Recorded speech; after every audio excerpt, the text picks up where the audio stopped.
8h18, Xavier Titelman est spécialiste de la sécurité aérienne, ancien pilote. Il travaille pour le Centre de traitement de la peur de l'avion. Et il est votre invité ce matin, Maxime, pour l'interview d'Europe Weekend. Bonjour Xavier Titelman. Bonjour. Merci d'être en direct avec nous sur Europe 1. Après la tragédie invraisemblable de cette semaine, est-ce que vous ne vous retrouvez pas démunis ce matin pour rassurer ceux qui ont peur de prendre l'avion ? Alors, on est sur une chaîne avec de nombreux maillons qui normalement sont imbriqués les uns avec les autres et on repose toujours sur un pilote pour une sécurité totale. C'est vrai que quand on est sur un problème technique, on va le corriger. Les pilotes sont une des étapes et un des membres sur lesquels évidemment les gens ont le plus de confiance. Ce qui est compliqué là, c'est qu'on a brisé cette confiance entre le cockpit et la cabine. Maintenant, j'ai beaucoup de personnes que j'ai eu au téléphone dans les derniers jours, c'est un petit peu le contraire. Ils sont en train de me dire... c'est plutôt positif. Si c'était un problème technique, moi je me pose la question, est-ce que mon avion a ce même problème technique demain ? Là c'est malheureux, il y a un pilote dans son coin, isolé, qui avait ce problème, mais par contre je continue à avoir confiance sur l'intégralité des pilotes. Mais ça peut aussi vouloir dire que, et c'est l'évidence un peu, mais ça rappelle l'évidence que les pilotes sont des gens comme tout le monde et qui peuvent avoir des problèmes comme tout le monde, être dépressifs, mentir à leurs employeurs. C'est ça aussi que ça rappelle. C'est malheureux, c'est le cas. Et évidemment, je pense qu'on va renforcer le suivi psychologique sur les pilotes. Ça paraît une évidence, au moins dans l'urgence médiatique, il y a des réponses comme ça qui vont être données. On est dans un monde où on a l'année dernière un chauffeur de bus qui s'est suicidé. Voilà, ça arrive. Bien sûr. On est sur une population qui est quand même plus stable que la moyenne. On a 10% des Français qui ont peur de prendre l'avion. Plus que ça, ouais. Même plus que ça, vous dites ? On a exactement 20% de la population qui n'arrive plus à prendre l'avion. 20% ? 14% qui n'ont jamais réussi à le prendre, 6% qui s'est juré de ne plus jamais le reprendre. Et quand vous distribuez un questionnaire dans un avion et que vous demandez aux gens de mettre une note à leur peur, vous avez un tiers des passagers qui mettent 7 sur 10 et plus. Alors vous, justement, votre travail, c'est notamment d'aider tous ces gens-là. Jusqu'à maintenant, dans les stages que vous organisez, quelles étaient les questions les plus fréquentes qu'on vous posait ? Alors évidemment, c'est les turbulences, les orages, les pannes. Vraiment, on revient aussi sur les grands accidents comme les Rio-Paris. Le but, c'est d'avoir des réponses techniques. Le problème, c'est que les réponses techniques ne sont pas une solution.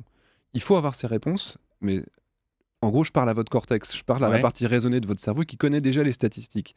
Si les réponses seules pouvaient soigner, ce serait suffisant et tout le monde irait bien. Le problème, c'est qu'il faut aussi faire en sorte que ces informations prennent le dessus sur les émotions, et là, c'est un travail avec un psychologue. Mais dans les questions qu'on vous posait, on ne vous parlait pas des pilotes ? Non, on avait une confiance qui était quand même assez importante sur les pilotes. Alors, il y a toujours les films comme Flight qui vont aussi donner cette impression que les pilotes sont des alcooliques invétérés qui prennent de la drogue. Évidemment, c'est faux, il y a des suivis, il y a des tests d'alcoolémie qui peuvent tomber à peu près au hasard, donc les pilotes sont... En plus, c'est une population qui est vraiment saine, c'est des gens un peu comme des sportifs qui vont avoir un suivi qui est important.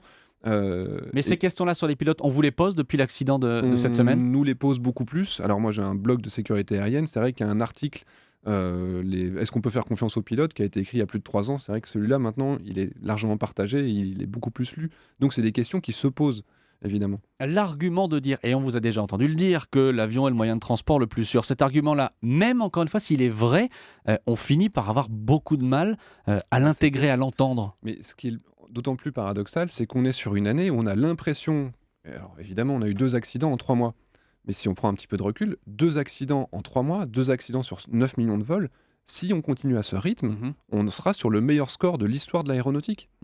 En fait, c'est une très bonne année pour l'instant. Et c'est difficile à entendre. Pardon, c'est parce qu'il y a la médiatisation derrière qui fait qu'on a cette impression comme ça que ces accidents se répètent. Il y a une étude qui a été faite par un doctorant en marketing qui avait montré qu'un accident d'avion à nombre de morts égal faisait 150 à 200 fois plus de bruit médiatique que tout autre type d'accident. Il y a un incident qui m'avait choqué en juin 2013. On a un avion, un Boeing 777, il a fait 2 morts à son atterrissage à San Francisco. Le même après-midi, au Canada, vous aviez 50 morts sur le lac Mégantic dans un train. Dans les médias, c'était 2 morts à San Francisco, 2 politiques françaises, 3 politiques internationales, 4, il y a eu 50 morts en train. Mais pourquoi est-ce que l'avion remonte comme ça ? Parce qu'il y a toujours quelque chose de fascinant. Parce que c'est mystifié, parce que c'est émotionnel, parce qu'on est sur des images qui sont toujours dramatiques. Et il faut aussi être honnête, ça intéresse beaucoup plus. Vous avez tout de suite un tiers de la population qui va lire ces articles qui vont être en relation avec un accident d'avion. Les stages que vous proposez concrètement, il s'y passe quoi ? Alors, il y a 3 étapes dans un stage. Le premier, c'est la psychologue. C'est vraiment comment faire en sorte que les informations rationnelles que je vais vous donner prennent le dessus sur les pensées catastrophes. La deuxième chose que fait la psychologue, c'est comment éviter tout ce qui est gestion de l'anxiété, donc toutes les crises de panique, etc. Ensuite, il y a tout l'aspect technique, donc c'est moi ou un pilote qui va s'en occuper. Et ensuite, il y a le simulateur de vol. Là, il y a 2 buts dans le simulateur de vol. Prendre les commandes, gérer ce besoin de contrôle que certaines personnes ressentent. Et ensuite, c'est visuel. Quand je parle à votre cortex, le visuel parle à votre cerveau des émotions. Ça va prendre le dessus sur les informations, les idées catastrophes que vous avez. Et donc, on a fait des partenariats avec des simulateurs de vol sur toute la France, en Belgique et en Suisse. On a maintenant 9 simulateurs de vol en France. Et est-ce qu'il y a, à votre avis, parmi les mesures qui sont en train d'être prises, des mesures qui pourraient rassurer les passagers? On parle beaucoup depuis hier de mettre en permanence 2 personnes dans le cockpit. Ça, est-ce que ça peut rassurer ou est-ce qu'on est de l'ordre du gadget? Alors, on est évidemment dans l'ordre de l'affichage, dans la mesure où c'est quelque chose qui est très rapide. Néanmoins, on voit très bien que quelqu'un qui est un petit peu fragile et qui se pose des questions, peut-être qu'il va moins passer à l'acte s'il y a une hôtesse à côté de lui.